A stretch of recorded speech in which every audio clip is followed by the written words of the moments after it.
Hi hello అందరికీ నమస్కారం అండి. Welcome back to my channel shine with Shravani. ఈరోజు నా ఛానల్లో నేను మీకు కార్న్ వడ ఎలా తయారు చేసుకోవాలో చేసి చూపించబోతున్నానండి. అండ్ ఇంకా మీకు రెసిపీస్ కావాలి అంటే please subscribe to my channel and పక్కనే ఉన్న బెల్ ఐకాన్ని క్లిక్ చేయడం మాత్రం మర్చిపోవద్దు. ఇంకెందుకు ఆలస్యం, కార్న్ వడ ఎలా తయారు చేసుకోవాలో చూద్దాం పదండి. కార్న్ వడ చేసుకోవడానికి ముందుగా 1 కప్ కార్న్ తీసుకుంటున్నానండి. ఈ 1 కప్ కార్న్ మిక్సీలో వేసి మెత్తని పేస్ట్లో చేసుకోవాలి.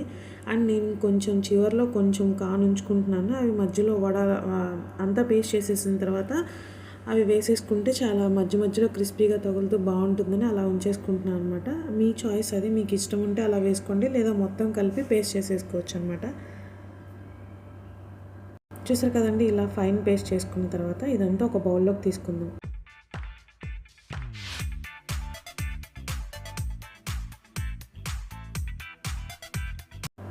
ఇప్పుడు మనం కార్న్ గింజలు కూడా వేసేసుకోవాలండి. ఇప్పుడు ఒక 1/2 టేబుల్ స్పూన్ అల్లం పచ్చిమిర్చి పేస్ట్, 1/2 టేబుల్ స్పూన్ జీలకర్ర, 1 టేబుల్ స్పూన్ ధనియాల పొడి వేసుకొని కొద్దిగా నిమ్మరసం పిండుకొని కలుపుకోవాలి.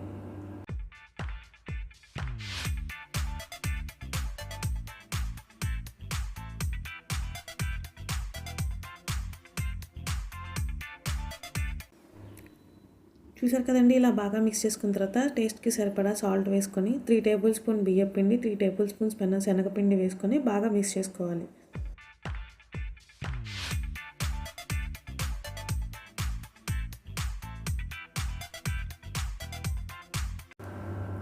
ఇలా బాగా మిక్స్ చేసుకున్న తర్వాత కాచిన నూనెలో చిన్న చిన్న బాల్స్ తీసుకొని వడలా చేసుకొని వేసుకోవాలి.